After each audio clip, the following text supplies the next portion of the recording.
JX news Chhattisgarh में आपका स्वागत है। चलिए बढ़ते हैं खबर की ओर। सूबे के मुखिया सीएम भूपेश बघेल नवरात्र के दूसरे दिन धार्मिक नगरी रतनपुर पहुंचे। यहां सीएम ने मां महामाया के दर्शन कर प्रदेश की संपन्नता और खुशहाली की कामना की।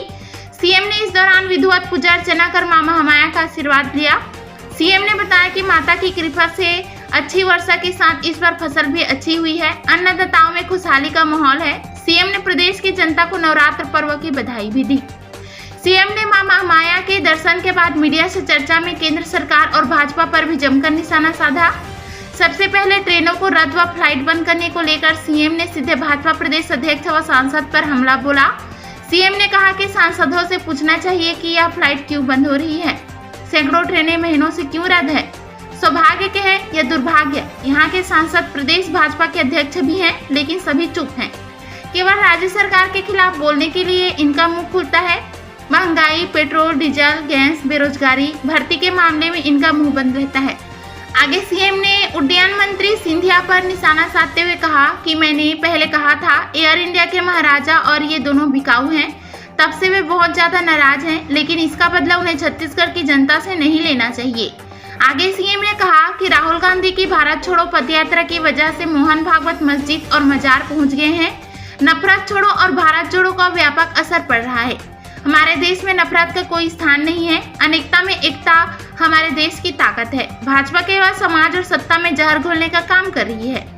आगे सीएम ने राजस्थान के हालत पर भाजपा पर पलटवार करते हुए कहा कि कांग्रेस में लोकतंत्र है, कांग्रेस पार्टी का चुनाव चल रहा है, सभी अपनी बात कहते हैं, लेकिन पूरे देश को पता है भारतीय जनता पार्टी में अध्यक्ष कैसे चुन लिया गया। नड्डा दूसरी बार अध्यक्ष बन गए, न किसी से पूछा, न किसी ने मतदान किया। ऐसे में उनकी पार्टी में लोकतंत्र है क्या? आगे उन्होंने कहा जहां चुनाव होगा वहां हलचल होगी ही। आगे सीएम ने प्रदेश के सड़कों के हालत पर पूर्ववर्ती भाजपा सरकार को घेरते हुए कहा कि पिछली सरकार में बनी सड़कें 4 साल में ही उखड़ गई। सरोज पांडे सीधे रमन सिंह का विरोध नहीं कर पाती है, इसलिए मेरे बहाने उनका विरोध कर रही है। सीएम ने 1 नवंबर से धान खरीदी शुरू करने की जानकारी देते हुए कहा कि इस बार 1 लाख करोड़ मैट्रिक टन से अधिक खरीदी की व्यवस्था सरकार ने की है। लक्ष्मी माता, दुर्गा माता की कृपा है। अन्नदाता हमारे प्रसन्न हैं, खूब मेहनत कर रहे हैं, खूब फसल भी है छत्तीसगढ़ में। देश के दूसरे क्षेत्रों में जहां सूखा पड़ा हुआ है, छत्तीसगढ़ में आबाद है। पहले ट्रेन और हवाई जहाज बंद कर दिया गया है। परेशान सौतेला व्यवहार हो रहा है छत्तीसगढ़ के साथ। सांसदों से पूछिए क्यों ऐसा हो रहा है। फ्लाइट तो बंद नहीं होना चाहिए, नंबर 1। दूसरी बात, ट्रेन कब शुरू होगी? सांसद क्या किस लिए होते हैं? सत्ताधारी सांसद है, उसकी आवाज़ सुनाई नहीं दे रही। और सौभाग्य कहिए, दुर्भाग्य कहिए, वो प्रदेश का अध्यक्ष भी है भारतीय जनता पार्टी का। वो चुप क्यों है?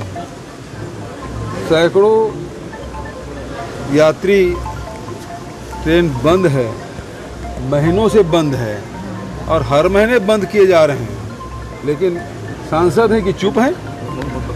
राज्य सरकार के खिलाफ बोलने के लिए ही मुंह खुलता है, और जो यात्रियों को परेशानी हो रही है उसके बारे में मौन है। महंगाई बढ़ रहा है, बेरोजगारी बढ़ रहा है, उसके बारे में मौन है। रेलवे में भर्ती क्यों बंद है?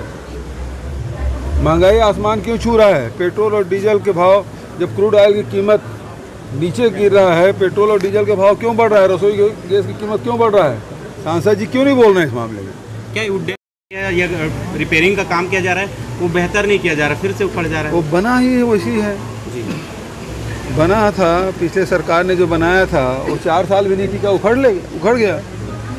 तो सरोज पांडे जी विरोध सीधा सीधा रमन सिंह के विरोध नहीं कर पाते, तो मेरे बहाने विरोध कर रहे हैं। तो सड़कें बहुत खराब बनी थी, जो उखड़ गया। राजस्थान के हालात को लेकर भाजपा बोल रही है कि अब जो स्थिति राजस्थान में है, अब राजस्थान और छत्तीसगढ़ दोनों में से कांग्रेस जाने वाली है। कांग्रेस में लोकतंत्र है, अपनी बात कहते हैं। कांग्रेस का पार्टी का अध्यक्ष चुनाव चल रहा है, पूरे देश को पता है। भारतीय जनता पार्टी में अध्यक्ष दोबारा चुन लिया गया, भारतीय जनता पार्टी के नेताओं को पता नहीं कैसे चुनाव, कैसा लोकतंत्र है, उसमें आंतरिक लोकतंत्र है क्या? नड्डा जी दोबारा अध्यक्ष बन गए, तो मीडिया वाले पूछे उससे, कभी इनका सम्मेलन हुआ, कौन मतदान किया, कैसे बन गया? 2 लोगों ने बना दिया। तो पार्टी में लोकतंत्र है क्या? जहाँ 4 जने हैं, जहाँ चुनाव होगा वहाँ हलचल होगी, उसमें कोई नई बात है क्या? ये भारत जोड़ो पदयात्रा से